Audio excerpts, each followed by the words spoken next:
Assalamualaikum warahmatullahi wabarakatuh.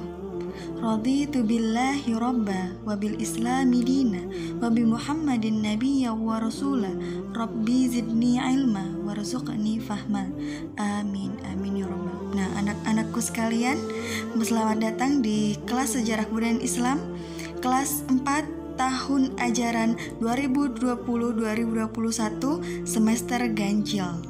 Nah, sebelumnya ayo kita persiapkan dulu buku tulis, pena untuk mencatat hal-hal penting dalam pelajaran kita kali ini.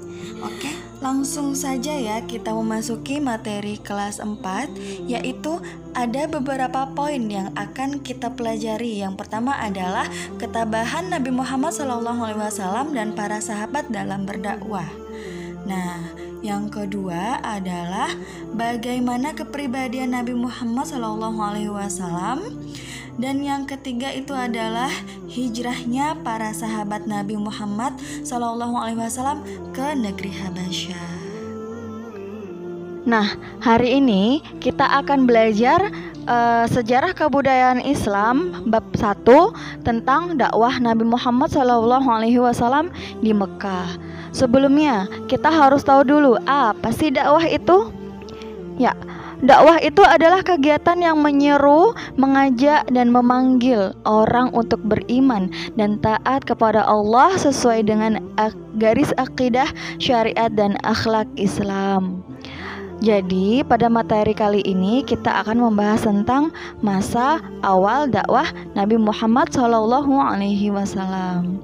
Ya, Nabi Muhammad SAW diangkat oleh Allah menjadi Rasul pada usia ke-40 tahun dan menerima wahyu surah Al-Alaq ayat 1-5 setelah berkhalwat di Gua Hira. Setelah itu Nabi Muhammad menemui Siti Khadijah, ya istrinya, untuk menceritakan peristiwa tersebut. Akan tetapi Khadijah tidak langsung menanggapinya dengan benar. Ia mengajak menemui Waraqah bin Naufal, yaitu salah satu ahli dalam kitab Injil dan Taurat. Waraqah bin Naufal ternyata menyampaikan bahwa Nabi Muhammad yaitu adalah nabi yang terakhir yang diutus oleh Allah Subhanahu wa taala.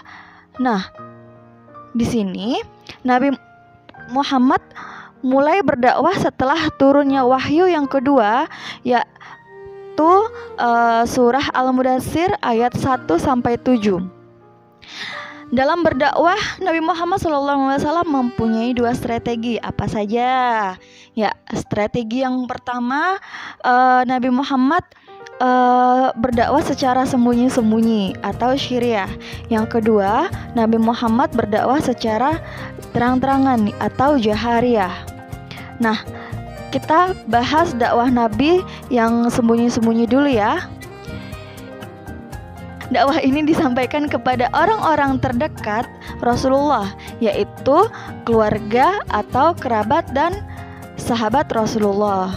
Nabi Muhammad melakukan dakwah secara sembunyi-sembunyi ini selama 3-4 tahun di rumah sahabat beliau yang bernama Arqam bin Abil Arqam. Nah, ini rumahnya ya, kita lihat ya.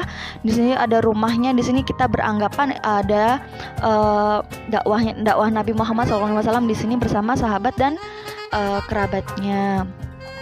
Ya. Nah, orang-orang yang pertama kali masuk Islam pada masa dakwah secara sembunyi-sembunyi ini disebut dengan as-sabiqunal awwalun. Siapa saja orang-orang tersebut? Nah, ada 12 orang. Kita sebut satu-satu ya. Yang pertama adalah Khadijah binti Khuwailid. Yang kedua adalah Ali bin Abi Thalib. Yang ketiga Abu Bakar. Keempat Utsman bin Affan. Yang kelima Zubair bin Awam.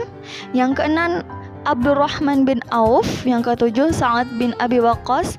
Yang kedelapan adalah Thalhah bin Ubaidillah. Yang kesembilan adalah Abu Ubaidah bin Jarrah. Yang ke-10 adalah Arqam bin Abil Arqam. Yang 11 adalah Ummu Aiman. Yang terakhir adalah Zaid bin Haritsah.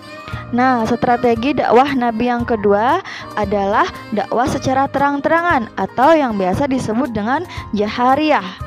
Dakwah secara terang-terangan ini terjadi setelah turunnya surah Al-Hijr ayat 94 yang merupakan penanda untuk berdakwah secara terang-terangan. Dakwah secara terang-terangan ini dimulai sejak tahun keempat kenabian. Dakwah Nabi Muhammad SAW pada saat itu dengan cara mengundang kerabat dan orang-orang terpandang dari suku Quraisy dalam jamuan makan malam. Dalam kesempatan itu, Nabi Muhammad SAW menyampaikan inti dari ajaran agama Islam agar manusia hanya menyembah Allah Subhanahu wa taala. Namun, apa tanggapan orang-orang tersebut? Nah, di sini tanggapan orang-orang dari kebanyakan yang hadir saat itu hanya sedikit yang mau menerima ajakan Nabi Muhammad SAW. Yaitu mereka hanya Hamzah bin Abdul Muthalib dan Umar bin Khattab.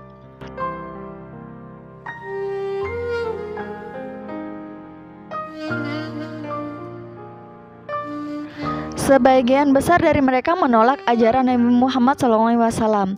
Bahkan pamannya Nabi Muhammad SAW yang bernama Abu Lahab yang menentang ajaran beliau. Dia mengancam Nabi Muhammad kalau meneruskan ajarannya dia akan dimusuhi oleh masyarakat Arab karena beliau sangat-sangat tidak suka dengan ajaran Nabi Muhammad.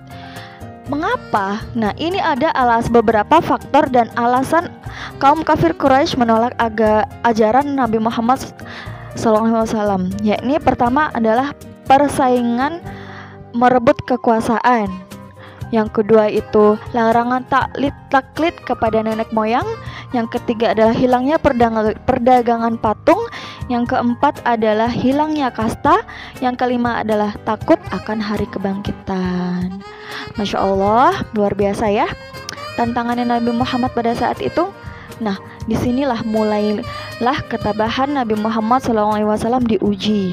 Bagaimana tantangannya beliau saat berdakwah?